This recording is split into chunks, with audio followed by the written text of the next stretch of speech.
Lovely Irish weather. I'm actually enjoying myself. I know Larissa's not, but I am. Waffles and coffee, anyone? Great way to start the day. I'm Larissa and he's Brendan, and in this video we are covering days 3 and 4 on the Kerry Way, from Glen Bay to Castlevine to Waterville. And let me tell you, it went from great to bad and ended up great again. Enjoy.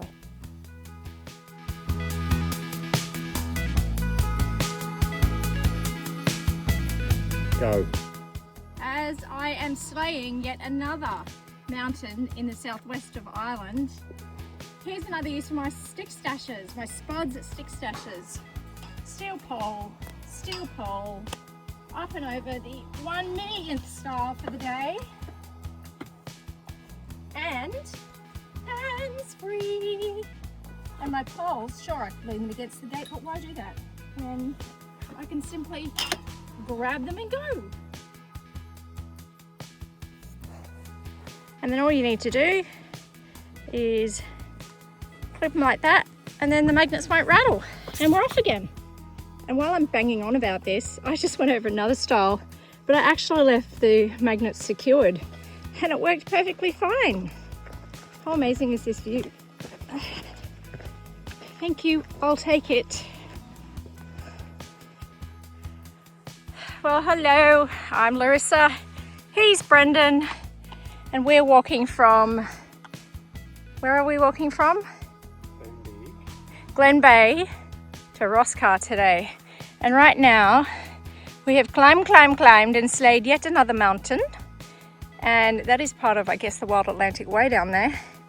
And we are right on the edge of the cliff walking now. And I wasn't going to film today, but how can I actually not film this? So I'm just going to give you a short little snippet of this beautiful part of the trail, and then later on, possibly, depending on how I feel, we'll see, we'll have a chat about a couple of things I've been thinking about and some things we've been talking about today on the trail. So yeah, intrusive thoughts today, I have to say. But again, the Kerry Way is continuing to deliver a spectacular experience. Loving it. I did decide to film a bit more because I thought, why not let you enjoy this with me? Because right now this path, after a bit of a climb obviously, skirting along the side of this mountain up here, but we're right on the edge. There's Brendan behind me. So I want to know if you can relate to this. This morning I woke up and I was worrying about not worrying about stuff, which is really kind of weird, because why am I worrying about not being worried? And as I've walked along this morning, the first part of this trail, I think what I've come to understand about myself is that in life is so busy and we're so conditioned to worrying about everything. Well, some of us are, not everyone, but you know, we're constantly worrying about work or family or our bodies or money or the garden or whatever. And when you take a break like this, it's like a hard reset. It's like a circuit breaker where all you do is eat, walk, eat, sleep, repeat. And when you're walking, I guess, because I've been doing it very unplugged for most of the trip, actually all of it this time, it's been like just a complete hard reset of my brain. And I haven't felt anxious or anything. You'd think sometimes that you would on a trip such as this, but I haven't. We've just kind of done the same thing day in, day out, and you're concentrating so hard on where you're going to put your foot, your next foot step, and it just melts the rest of everything away. But then every now and then you know, like this morning I had this kind of intrusive thought of all of a sudden, should I be worried about something? Why am I not worried? And it wasn't to the level of causing any sort of physical anxiety or anything like that. It was just a strange place to be. And I want to know, can you relate to that? And then the other thing we were talking about is that taking a holiday or going on an adventure such as this really does its job of resetting. Really, I mean, it really does. It's like a circuit breaker. And, you know, I found this the last time we were here, where we spent a couple months doing this type of thing. And going back to busy life was interesting. And so this way of slow living whilst adventuring is so healthy and so good. And I guess what I want to do is encourage you to do that, whatever that looks like for you. But it's certainly, for me, it's not taking a week off work and laying on the couch and watching Netflix. It has to be something like this for me. So I encourage you, if you don't have, you know, or if you've got something going on, and this isn't about running away, this is actually about learning and growing away from your usual environment. And it just seems very healthy, and it's working so well, for me at least. And I like the word encourage because it's got courage in it, and I'm trying to pass some of that courage onto you. So I'm going to stop filming and stop blabbing about this now, but I hope you can relate a bit to what I'm saying, because it's okay. And these thoughts sometimes pop in, you explore them, talk about them, think about them, and in an environment such as this, you process them. And then you continue on, putting one foot in front of the other.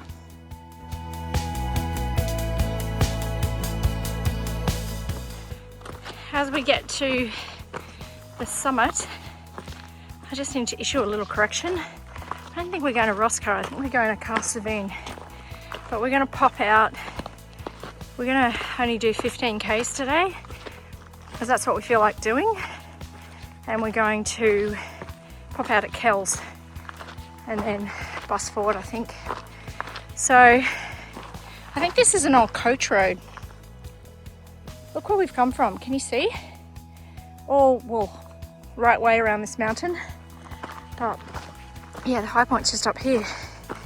So yeah, I think it's Castlevine that we're going to. And one of the lessons that I learnt here last time that I tell people is to talk to the locals, be friendly, greet them. And we actually spoke to a few different locals yesterday who struck up conversations with us.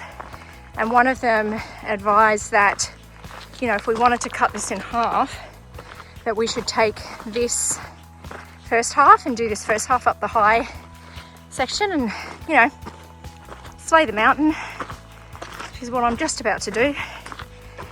And he was right, because he said the second half is bog walking and road walking and, in his words, boring.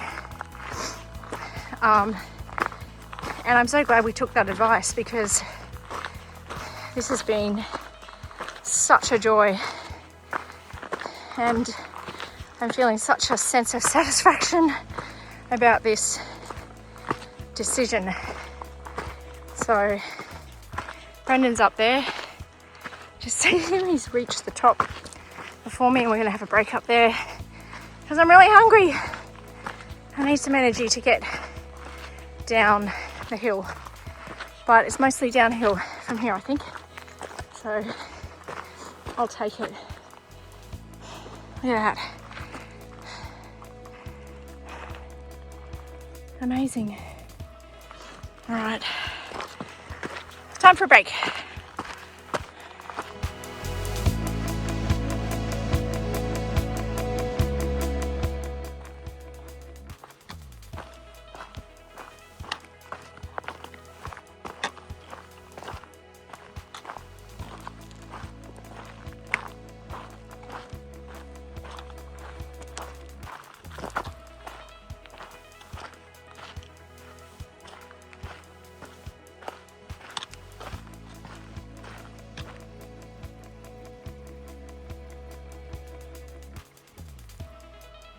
Another bench in the middle of nowhere.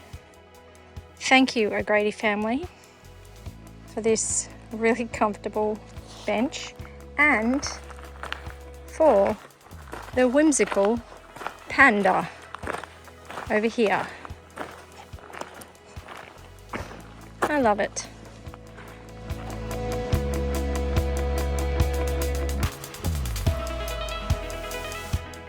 You know, the other day where I was talking about looking for the small things? Well, bumblebees here, foraging in the flowers, is something that absolutely delights me. If you do decide to jump off the trail and head down to Kells, you will need some sort of mapping, map or some pre-plan, because there is no signage. We've been going for a few Ks now. Brendan's used Guru Maps, so it's been pretty trustworthy so far. And right now we're fanging down the forest roads to hopefully get to Kells to get to the next bus, so we don't have to wait an hour for the one after. All right, cross fingers, we'll get there in time. But we've climbed over gates. We've got muddy, wet, boggy feet because there are a few bits that were pretty squishy. But right now we're on a nice big, dry, wide forest road. So it's looking good. I feel like there's civilization coming there in the distance in front of me. Civilization indeed, and these were the meals that we had at Quinlan and Cook Townhouse, our luxury B&B in Castledean. It's the next day. Welcome back. I'm Larissa. He's Brendan, and we're off again. I've decided to put yesterday's video and today's video into one because I wanted to be a little bit more present and film a lot less, and I'm just not sure whether I want to continue actually filming. I don't know, we'll see. So we have been dropped off by our driver. We stayed in a beautiful townhouse last, well, a beautiful boutique kind of hotel, Quinlan and Cook, and they had a lovely seafood restaurant which we ate at last night. The room was massive, the beds were the most comfortable I've slept in this country, and the shower was incredible as well. So it was just a wonderful experience, and now we are about to climb straight up that hill. I think we've got about, how much have we got, 19-ish? Yeah. 19-ish kilometres today. You can see the weather has turned, and as our cabbie was saying, Ireland is very happy to have this rain, the farmers are. He was explaining the issues with the lack of rain around the potato crop and stuff like that, which was interesting, and the yield for the hay and stuff for next year as well. So it does have impacts, even though to us it still feels like it's quite wet and quite green. And he said that we are short of 39 shades of green. So I thought that was a really cool, funny saying. He was lovely to talk to. So we're going to start by getting up. Hang on, can I swap that? We're going to start by climbing this stile directly in front of us. Oh, it's quite a steep little stile. And then head straight up the hill. So the worst part apparently is the start climbing. And I guess we'll see. We've got the rain jackets on. We've got the hats clamped on our heads. And you can see just how grey it is. Despite how grey it is actually really beautiful. It's cooler than it has been, and it's still beautiful. So it changes the colours of the landscape, and it changes the mood. And it's when you're working hard climbing up the mountains or the hills, it's nice because it keeps you cool. So let's get going. And hopefully 19 kilometers, we're not going to be too broken by the end of it.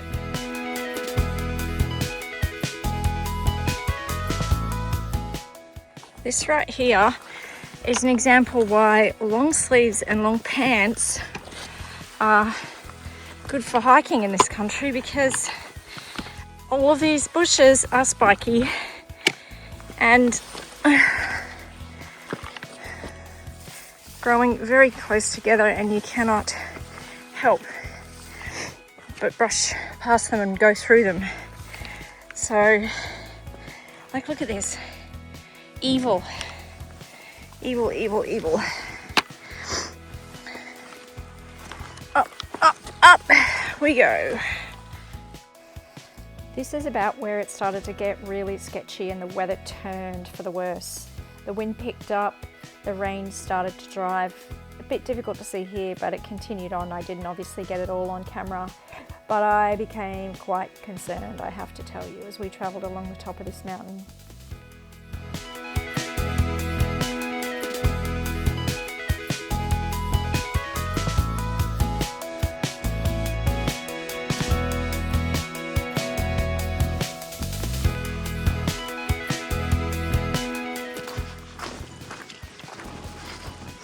Climbing for just over a kilometre, and right now the peaks emerge. It's false summit after false summit. You can't see the views, I can sort of see them through the mist. We're right up in the rain. This is the coldest conditions that we've experienced so far, so I'm just going to lock in and try and get up and over that. What doesn't look like a very big peak to you looks pretty big to me, but at least the trail is pretty good. The trail to follow goes straight up and straight down, but for the most part at this point it's pretty good. If you can't hear me, I guess I'll do a voiceover. Mountain Slayer! You cannot see a thing, neither can I. But we did it, and now we get to go down for a bit. That was tough. Really tough. Right now, I am genuinely concerned. These are some seriously sketchy conditions.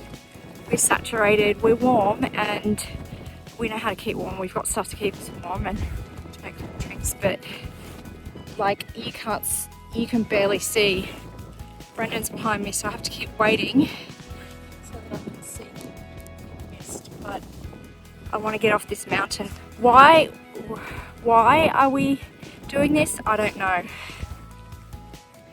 Lovely Irish weather. I'm actually enjoying myself. I know Larissa's not, but I am. Ooh.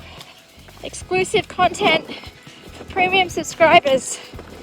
Right now I'm atop some fucking Irish mountain in very sketchy conditions, and I do not know what type of fun I'm having.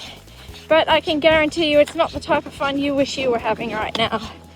So if you want to live vicariously through me, now's the time.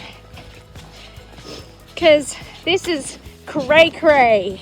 And no, I didn't know it was going to be this bad today. But I am soaked right down to my undies. I'm warm. I've been in this situation before. I know how to get out of this, and right now I just want off this fucking mountain. So that's what I will do. Okay. I don't know if that's right. Anyway. Okay, things certainly turned ugly up here, and we didn't realise that was going to happen. But we have all the gear we need, and everything will be okay. We're just trying to get down now off the mountain. A lone little standing stone. Is it? I don't know, in the mist. It's very difficult to even see the markers, and it's quite concerning when you're up here in this weather. I'm warm, saturated down to my undies, but I am warm and I'm not scared, just concerned because we have a long way ahead of us. However, I think that's the worst of the climbing, so we should be getting down to a road soon. If there's a way to bug out, we will. If not, make our way to Waterville. But here we are. when things go wrong, you've got to have gear. You've got to have experience and the plan Bs and everything. Make sure that you're able to cope with this situation, such as this. And look, honestly, it's not even that bad. It's cold, it's windy, it's raining, but everything's fine.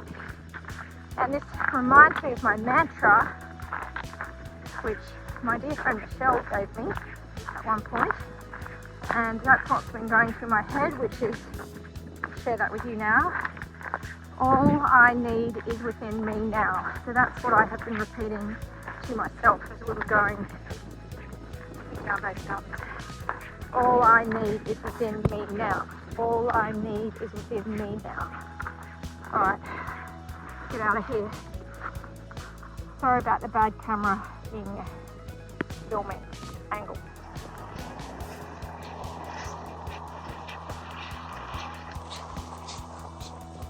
Well, we made it safely down to the road, thankfully, and we ran into a farmer who was very kind and had a nice chat with us and offered us some water. Not that we needed any, but he was out doing something, not sure what.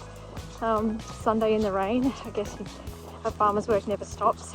Anyway, so he gave us directions, advised we didn't go on the mountaintop. So we are on the road and we will continue this whole way to Waterville. And I think we've got about another 8 or 9 k's to go. And right now I'm drinking the rain off my face. And I just want to get there. And right now, you know, things are kind of gone wrong today, but when they go wrong, you execute your tenacity and grit protocols, and anyone that knows me knows that I have those in spades. So I'm going to put my phone away now and just continue putting one foot in front of the other to get to Waterville, to our luxury B&B, to our warm dry clothes that are waiting for us in our luggage there, and a hot shower and all the rest of things that you do at the end of the day. So I will see you when we get there, because this is just boring road walking. We might even have a talk about some of the gear that has served me well today. I don't know. I've got no idea what's going to happen. Anyway, I've got to continue on safely on the road here. Oh, we have arrived at Seclusion, our beautiful B&B here by the sea. The fog is so thick though, and the rain continues. We can't, maybe you can see the water, I don't know. You can't really see it. But this is just delightful. We did get rebooked. Oh look, you can have a couple more people in here. And that beautiful window there. That's gorgeous. And then got a place to dry everything, and then this is the bathroom. Oh, this is delightful. Gorgeous. Alright, well this has been a great end to the day to come to this.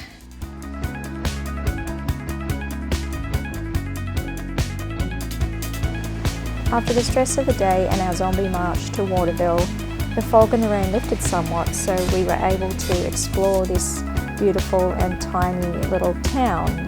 There were some really lovely sculptures, and we had a little bit of fun, or I had a little fun with them. This is Charlie Chaplin. Yes, one and the same. Hails from Waterville. Okay, Charlie, I'll leave you alone now. Turns out I wasn't going to leave this guy alone though. Talk about a ball hog. Couldn't get the ball off him, honestly.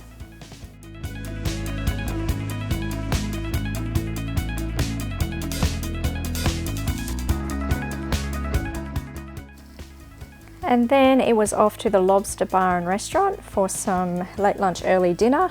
and I am very pleased with my meal choice, I have to say. Highly recommend this restaurant. I'm currently eating the best roast beef pub meal of my life. That's a Yorkie over there, and then I have 2 types of potato. I don't know, maybe there's 3 types of potato in there. This is what I deserve after today. Okay, love you, bye. Cannot believe the sun has come out. I cannot believe it. Oh, look how beautiful that is out the window. And that was how things turned great again at the end of a big, long day. It's the next day. So just as I wrap this video up, I just wanted to talk quickly about the gear from yesterday, because when the weather turned bad, we needed to really think about what we were doing, and I think I just wanted to give you a little bit of advice. Might be slightly different to what you usually hear, and some slightly different gear to what you might usually see. So this is a fairly common jacket. This is my rain jacket. It is an Arc'teryx Beta version of the rain jacket. It's Gore-Tex, and these are common, they're expensive, but this has been worth it in Ireland, absolutely 100%. I've had this for a few years now, and I wash it and retreat it fairly regularly because that helps with the waterproofing of it, and it held up absolutely perfectly yesterday. Now what I would say about this is when you buy your rain jacket, I definitely buy a size up. I am a little bit smaller than what I used to be, so this jacket is probably 2 sizes up for me. But the reason why I say this is obviously you can layer underneath. However, I like having the sleeves a little bit long with this Velcro attachment so that you can actually walk with your gloves underneath your sleeves to help keep the wind off them and help keep them dry.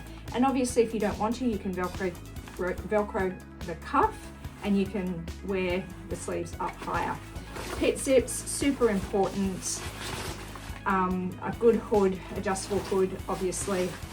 And there are lots of different jackets on the market, but I would say as a general rule, you get what you pay for. So be very, very careful. Oh, last thing about rain jackets is make sure your seam sealing, if you're buying a cheaper one, your seam sealing is in all of the seams of the jacket, not just some of the high use areas, because you don't want to be caught in constant rain like we were yesterday and have the seams fail. So that works absolutely perfectly, and most of the time I walk with the pit zips open to dump a little bit of heat. Okay, other things that I had, oops, one moment please, which I didn't wear, is my rain skirt. This is one from a brand that you can't get anymore. Rain skirt is not good in the wind, but in warmer conditions, particularly in Australia, a rain skirt is a nice, easy thing to pop on and off, and when it's not too windy. But obviously it's only going to keep you dry up to your knees. But I absolutely love this thing. But you can get them from different brands around the place, and I've seen some people with some hacks making some rain skirts out of garbage bags and stuff like that. But this one is really great, and I just keep it in this little tiny Dyneema pouch. So that goes in my pack. The other thing I didn't wear, which I could have, was my waterproof over trousers. These are Mac in a Sack. They're very inexpensive. They're not Gore-Tex. I didn't wear them yesterday because by the time I thought about putting them on, I was kind of wet already. And the other reason why I didn't put them on earlier, it was because we were climbing for so long and I get really, really hot, and then you end up sweating inside of them, and it's just this, you end up like boiling the bag. So I was quite warm, and if I had have stopped and was cold, I actually could have put these on over my wet pants just to keep me warm as well. But you know, you make your own decisions about what you do, but I do carry them just in case I want to actually wear them, but I don't use them very often. Now, in terms of hands, I actually had a pair of gloves, which were my Montaigne gloves, and where are they? I don't know. They were here. Anyway, some black, oh, just behind you. Can you throw me those? Is that my gloves? Yes, thank you. Thank you to my cameraman. So these are Montane gloves. They're just nice and stretchy. These are not waterproof. So I do I was carrying these, which are my mittens. These actually worked really well. It's the first time I've used them, and I was quite surprised at how good they were. You lose some dexterity with a mitten, but it allowed me to have this little microclimate where I could keep my hands really warm and then tuck them under my jacket in the wind as well. But yeah, kept the wind off a little bit, so I was quite happy with those, and they weren't too expensive either, so they performed really well yesterday. Then lastly, some of the emergency things that I carry are, I've got a fleece, so this is just a fairly light microgrid fleece from Rab. Zip up so it's easy to get on and off, and sure, you have to carry a little bit of extra weight for that, but it's important. My pack is actually waterproof, so I do not necessarily have to put this extra layer into a dry bag, but I do anyway, because that's my kind of emergency. If I'm cold, I need to put that on. I also have a wool buff in there, and I also have an extra pair of gloves, which these are from Outdoor Research, and they're a double layer system so that you can either wear the inners, outers, or both. So I haven't had to use those yet, but those are in there. Why am I carrying 2 pairs of gloves? Because I do get a bit Raynaud's-y, and so my hands are very important to keep them warm so that I can actually undo buckles, operate my phone, and all that kind of stuff. Lastly, depending on the weather as well, and not something I necessarily need, and I did not have this yesterday, but I didn't really need it anyway, is I will carry a puff as well. So this one is from Rab, love it, new favorite puff, and they do squish down to fairly small, but yesterday I wasn't carrying that. If I was carrying that, that goes into another bag as well, like a dry bag, but they're not very heavy puffs. So depending on the conditions will depend upon, obviously, whether you're going to carry this extra layer. And then I love buffs. I have a million of them, so I always have one of these handy anyway, and I have a second buff. Is it overkill? Maybe, but when it's, the potential to actually get hypothermia was what I was more concerned about, because of the wind as well as just being wet. And the last thing I would say is quick dry clothing. I don't wear merino in Ireland when hiking, because even though merino can keep you warm when it's wet, it doesn't dry particularly quickly compared to some of the quick dry clothing that we wear. And my pants were drying off as I was walking in the last few kilometers to Waterville. So that's kind of the last little bit of rain gear. Future videos we'll talk about some of the other gear that we're carrying, wearing, etc. All right, bye for now. See you later.